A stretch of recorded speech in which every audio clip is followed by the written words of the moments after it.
Rameau Normil a été écarté. André Jonas Vladimir Paraison devient depuis vendredi le nouveau DG de la PNH, une décision prise lors du premier conseil des ministres sous l'ère de Laurent Saint-Cyr.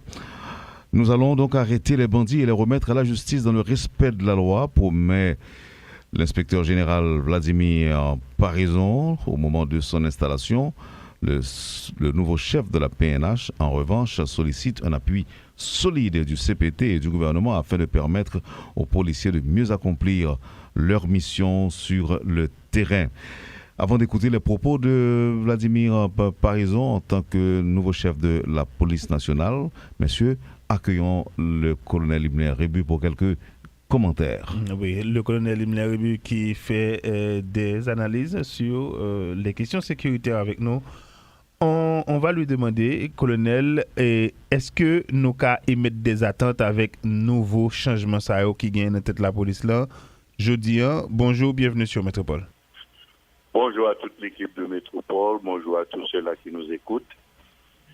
Bon, généralement, les changements, c'est toujours un moment de promesse, assez souvent soutenu par une conviction de départ.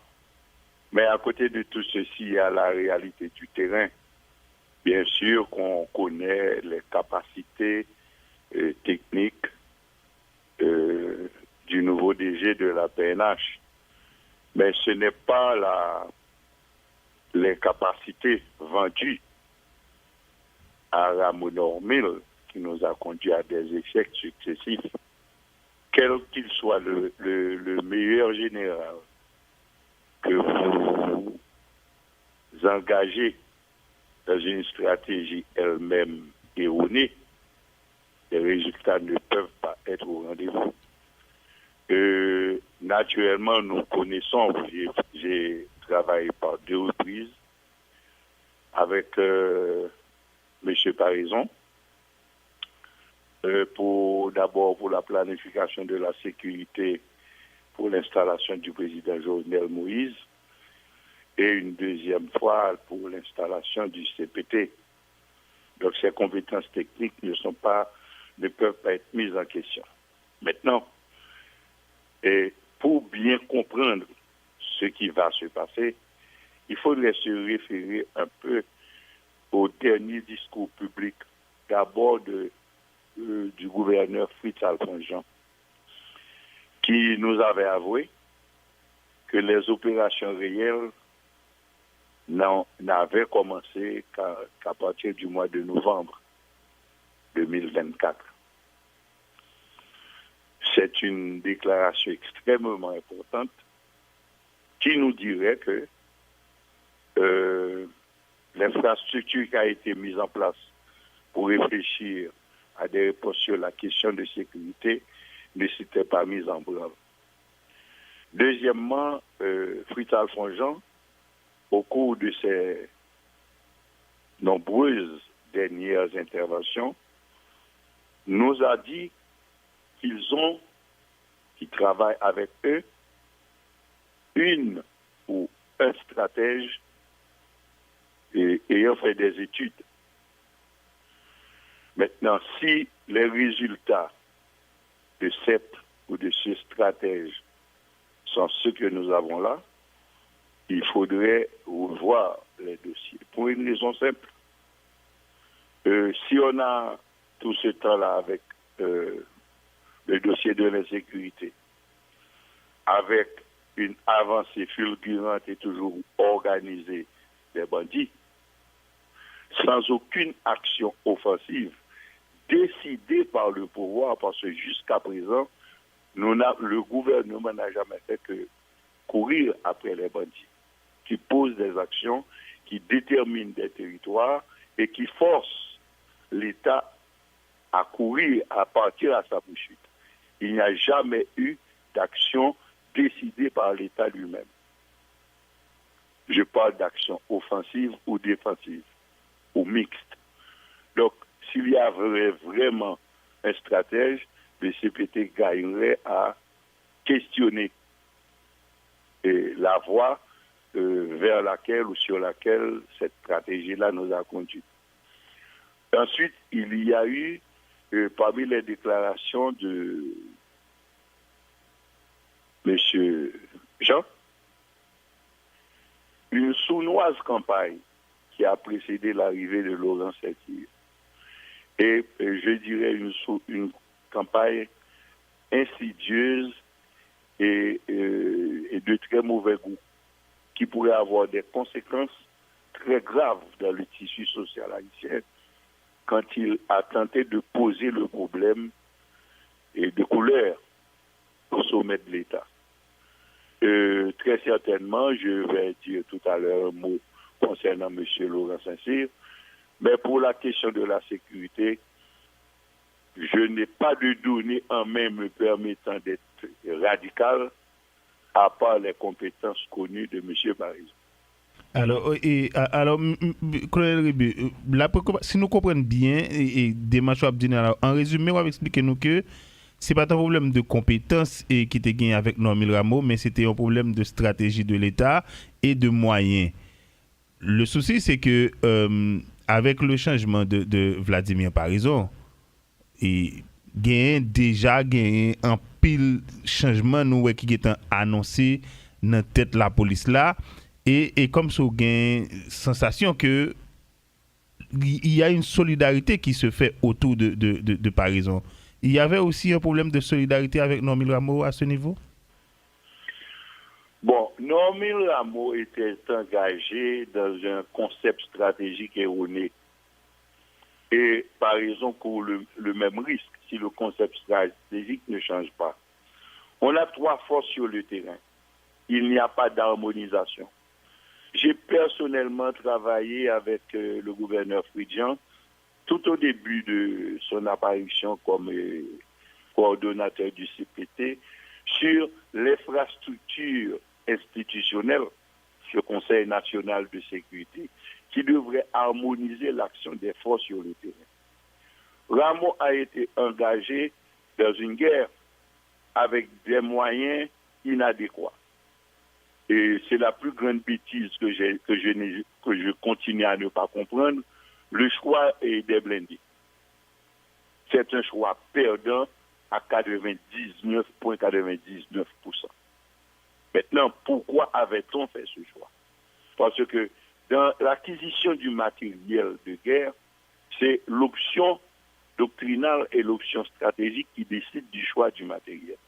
Or, le choix des blindés était un mauvais choix. Et les dernières déclarations du représentant du Kenya en Haïti en apportent la preuve, parce que comment comprendre qu'on peut se procurer un matériel coûtant des millions de dollars qui peut être détruit avec des cocktails Molotov ne coûtant pas 500 gouttes l'unité et utilisé par des personnes qu'on croit être tout simplement des bandits à sa part de la chair à canon. Il y a toute une stratégie derrière l'action des bandits, c'est très clair. Il n'y a aucun bandit qui pourrait rentrer dans l'art, dans l'art du génie militaire pour préparer des trappes et faire tomber des blindés et les capturer. C'est beaucoup plus important. Mis à côté aussi les négligences tactiques sur le terrain. Parce que en zone de conflit, le déplacement d'un convoi doit être sécurisé. On va pas dire qu'il de blindés qui tombent dans tranchées qui creusées par des bandits et effectivement va tomber là-dedans. Ça fait un. Il y a, pour moi, le choix du matériel était erroné. Simplement une transaction commerciale qui fait au sommet côté chaque monde pour être comme paro, et puis on s'en fout pas mal des résultats. Les blindés ne pourront jamais donner des résultats en matière tactique. Maintenant, on a fait l'option des drones. Les drones ont l'avantage du contrôle de l'espace aérien et l'avantage de la capacité de voir. Mais je ne crois pas qu'on ait suffisamment utilisé des éléments stratégiques dans l'action des drones. D'abord, dans la sélection des drones.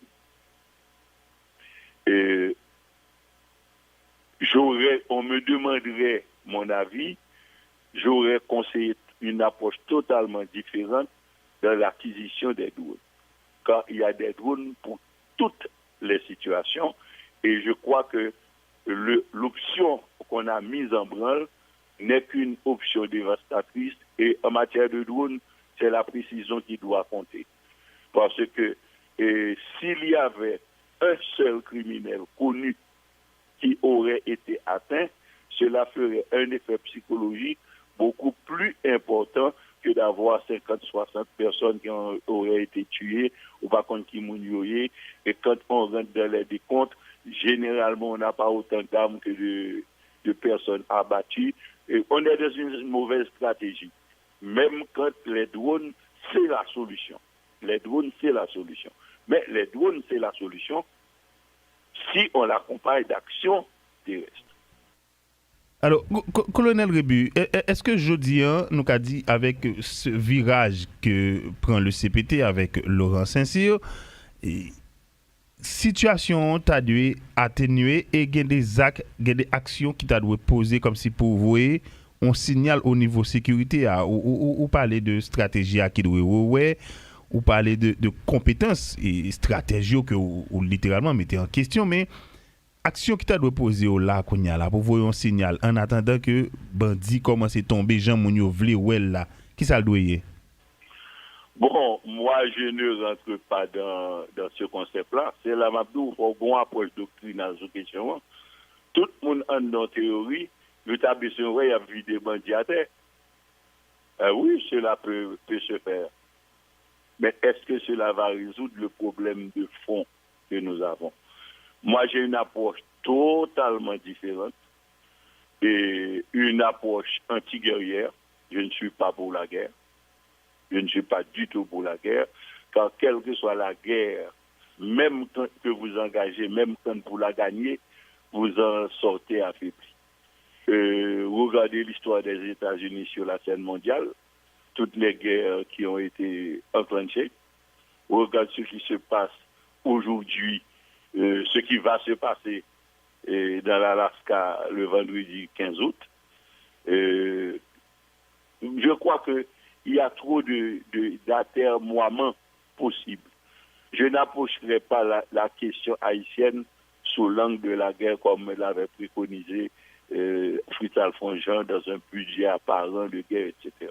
Je ne pense pas que la bonne solution soit là. Mais si c'est l'option qu'on prend, et on tente de décrire Laurent Saint-Cyr comme le nouveau stratège qui va enclencher la guerre finale. Attention pour que cela n'ait pas l'air d'une guerre de mulâtres contre les Noirs, comme l'avait un petit peu soulevé Fritz Alphonse Jean. Je ferme la parenthèse. La question essentielle, c'est que Laurent Saint-Cyr n'est pas un nouveau venu. Laurent Saint-Cyr est là pour et au nom de la société civile depuis le premier accord du 11 septembre. La société privée, commerciale, d'affaires, si vous voulez, est signataire de l'accord du 21 décembre, signé le 21 décembre 2022 avec Ariel Henry.